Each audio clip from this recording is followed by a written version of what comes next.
My wife will no longer let me pursue my hobbies.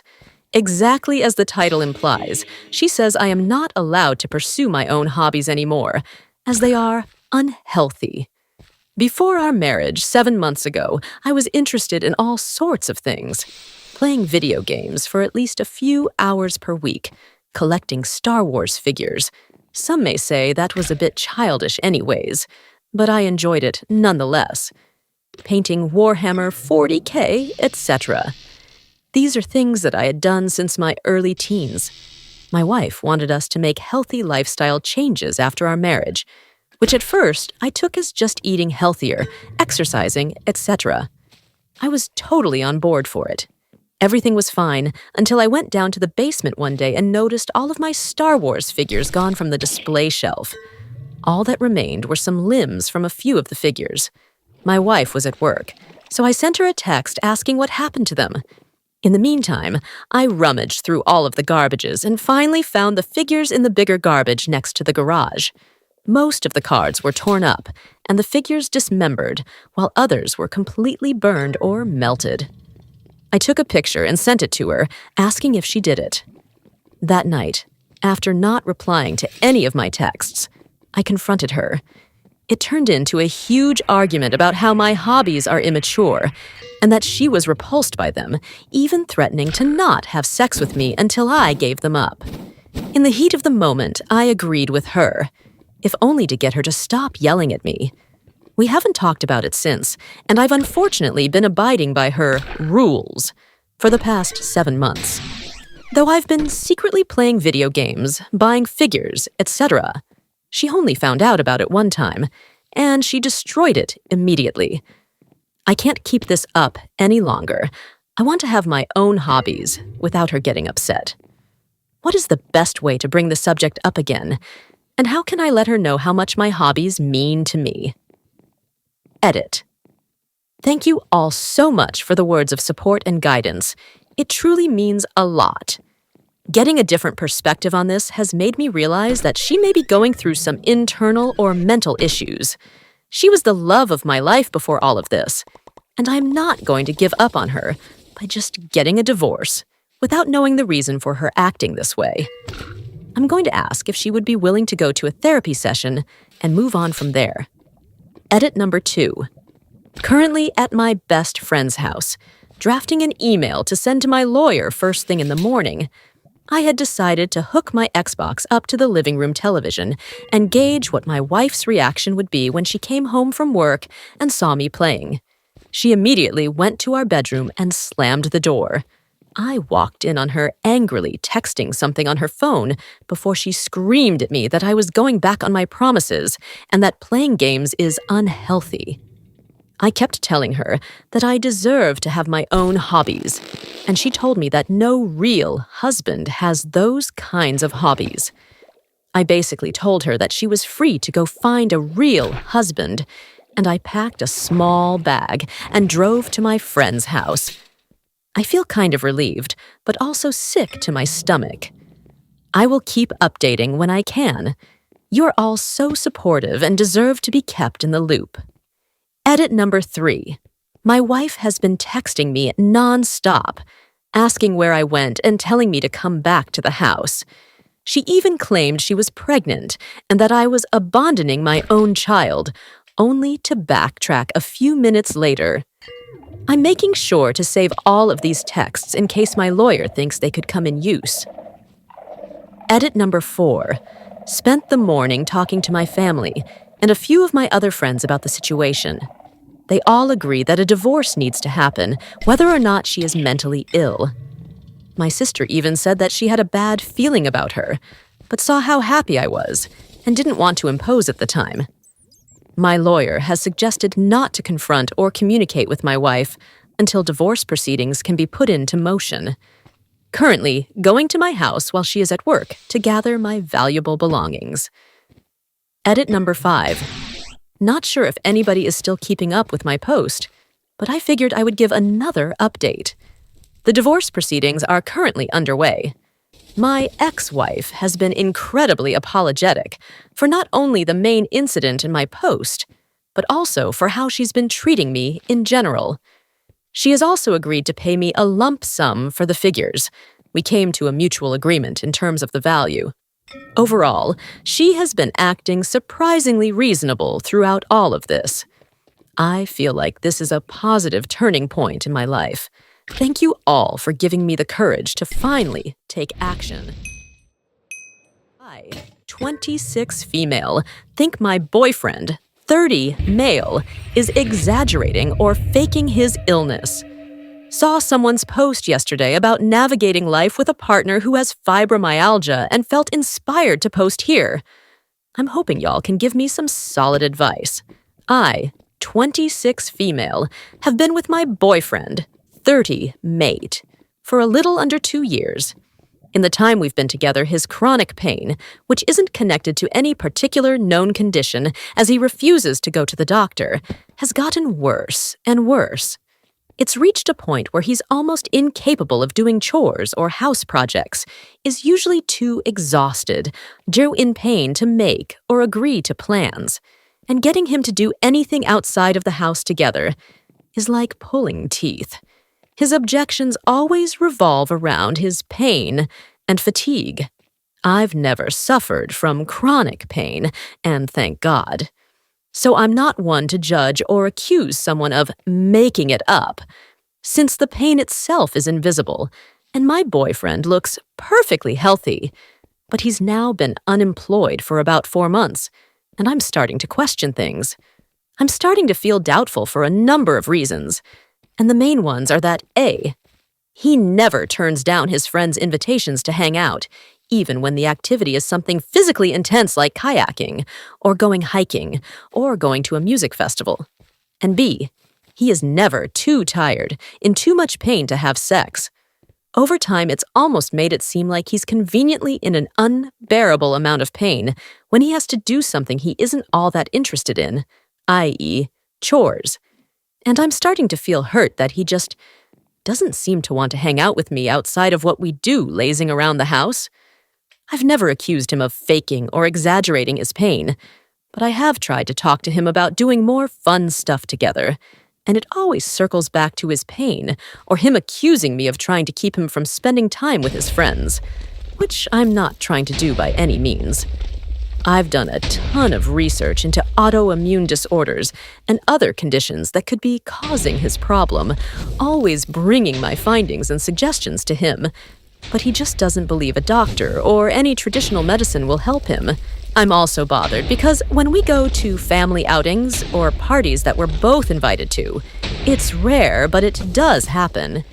He will talk anyone who will listen's ear off about how bad his chronic pain is, and how frustrating it is to not be able to find a solution. The thing is, he's not actually looking for a solution. He just smokes weed every day and calls that good enough while lamenting and complaining that his body is the way that it is. He also refuses to return to work because of his pain. For additional context, he seems to have really extreme muscle spasms, tightness, particularly in his back. I'm happy to support him through hard times, but the fact that he won't work is getting concerning, and I feel severely stuck.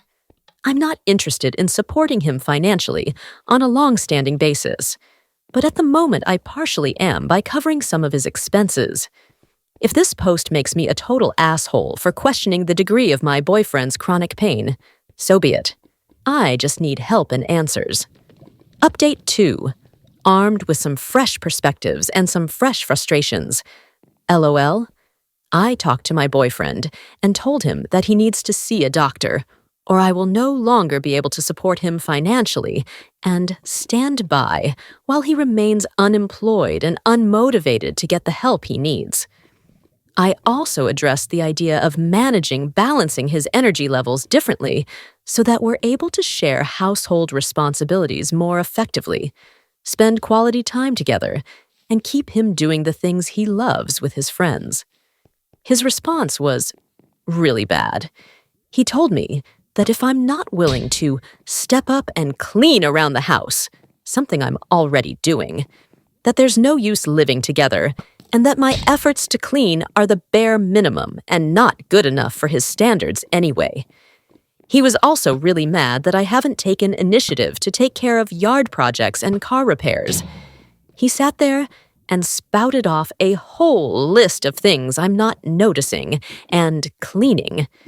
And once again, he was focused on this idea that I don't like his friends, am jealous of them, and want him spending less time with them, which isn't true at all. This really stung. He basically brushed over everything I said and focused on my perceived faults. This told me everything I need to know, and I told him I was leaving. He was just mad. Not sad or hurt at all. I'm still crying excessively over his whole reaction. I still don't know how real or unreal his chronic pain is, but I guess it doesn't matter anymore. I, 31 female, cut contact with my parents. Sister, 25 female, wants me to reconnect with them. Background: I was a difficult child growing up, to use my mother's favorite term for me. The oldest of 5 kids, never interested in boys, really into science and math, etc. My mom especially kept trying to pressure me into more traditionally feminine pursuits, and starting in my junior year of high school, started trying to set me up with boys from families she approved of. Arranged marriages are common in my parents' culture. We fought a lot. I was able to get through all of that, and thanks to scholarships was able to go to college. My parents grumbled, but I have a passion for a field that happens to be very high-paying, and my mom wasn't subtle about pushing me to get an MRS degree. Things came to a head when 3 things happened all at once. I got a terrific job offer from a major company in my field. It required me to move to another state, but they'd pay me to finish my degree. I took the offer immediately, which gave me the independence to do the 2 other things. I came out as gay. My parents went back and forth between refusing to believe me and insisting that it was wrong, and brought shame on our family. I converted to another religion. At the time, I was getting serious with a woman of a different faith than the one I'd been raised in, and while I didn't convert purely because of her, she was a factor. My parents did not approve, to say the least. In short, the resulting series of fights lead to my parents declaring that if I took this job and continued on my course of being a lesbian and converting to this other religion, they'd disown me. I let them disown me and completely cut contact with everyone in my family, except my little sister. She was still living at home with my parents, and we'd always gotten along very well, so I quietly kept in contact with her. I haven't seen or spoken a word to my parents or anyone in my family, except my little sister, in 7 years. I'm still working for the same company, now in a higher level position that gives me a very comfortable living. I'm also now married to a woman, not the one I'd been dating when I cut contact with my family, but of the same religion, and faith is important to us both. I have a lovely little girl, my wife's from a previous heterosexual marriage, and through IVF, I'm now pregnant. Our wedding was a small, private thing, mostly with my wife's family and some friends. No one from my family was present.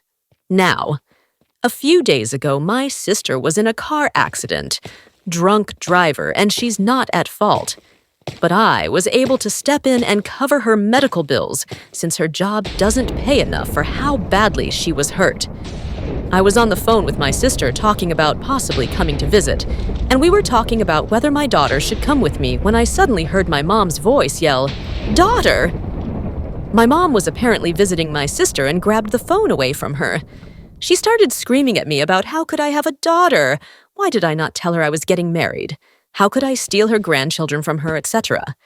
Eventually, I snapped, told her, "I have a daughter, you do not have a granddaughter," and hung up.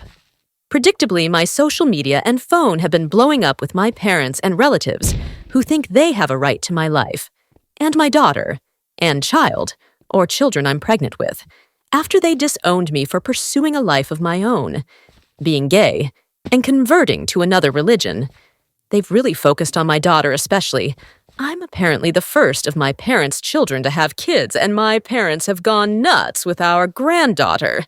I've blocked everyone I can, and my wife, who's been a champ about the whole thing, already took precautions to make sure no one can do something crazy like I've read about estranged parents pulling on this forum, trying to pick up our daughter from school without us, breaking into our house, etc. Problem is, my sister thinks I'm being mean. She'd like to meet my wife and her niece without hiding it from the family, and thinks I can meet my family somewhere in the middle.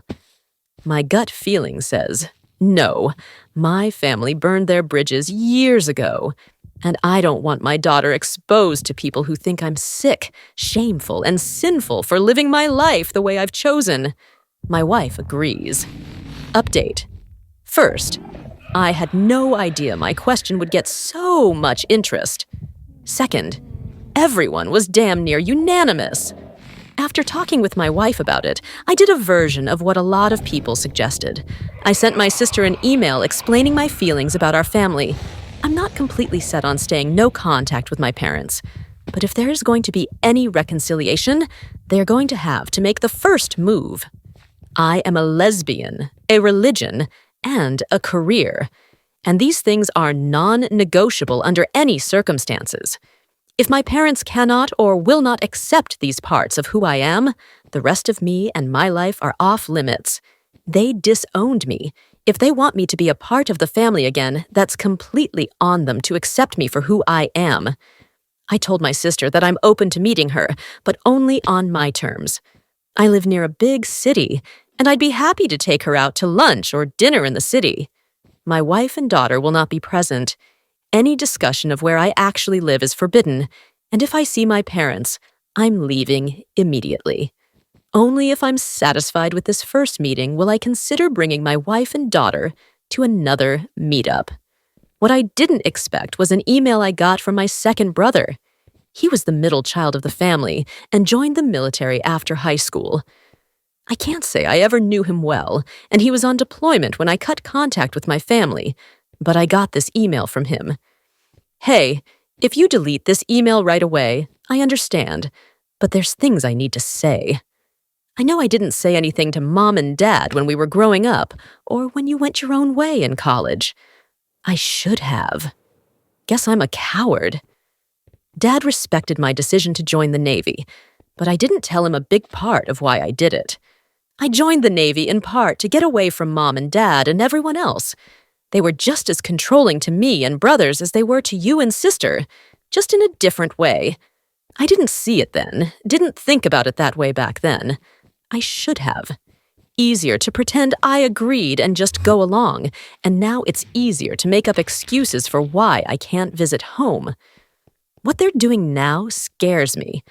I met a wonderful woman last year, and we're thinking about getting married.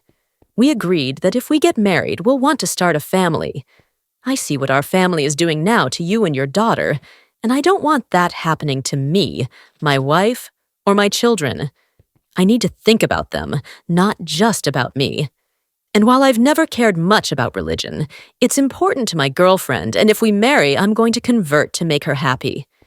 I doubt Mom or Dad will take it any better from me than they did from you, even though my girlfriend is religion A and you're religion B. I think I need to do what you did and cut our family out of my life. Mom and Dad forced you to do it, but I think I need to do this now. If you never want to see me again, I understand. I'd feel the same in your situation, but the next time I have leave, I'd like to apologize in person if you'll let me. Years too late, I know, but I'm sorry for not saying anything, and I'm sorry for not standing up to you. Love, brother. I was able to meet my brother today, and I think he's sincere. He's horrified by how our family has been treating me, because I have a child now that he's looking at getting married and having kids of his own. We were sitting together at the restaurant when he sent an email to the family announcing that he's severing, followed by him blocking everyone. My sister just told me she'd think about it, and I haven't heard another word since. Thanks everyone for the kind words and for encouraging me to stick with my gut. Update 2. I am in Florida. My parents are in Texas. This morning, my sister informed me that my parents are seeking legal options for the court to force them to have access to my daughter via grandparents' rights. My sister, and therefore my parents, do not know my daughter is not biologically mine, and therefore not related to them. My wife and I are in a very stable middle-class situation and are working on having another child. As such, and because my parents are out of state and disowned me because of my sexuality and religion, I'm pretty sure this is a bluff, but I thought I'd ask here. Do I have anything I need to worry about legally? Update for those curious. My sister says my parents talked it over with a family friend who works in law, and the friend pretty much laughed them out of the room.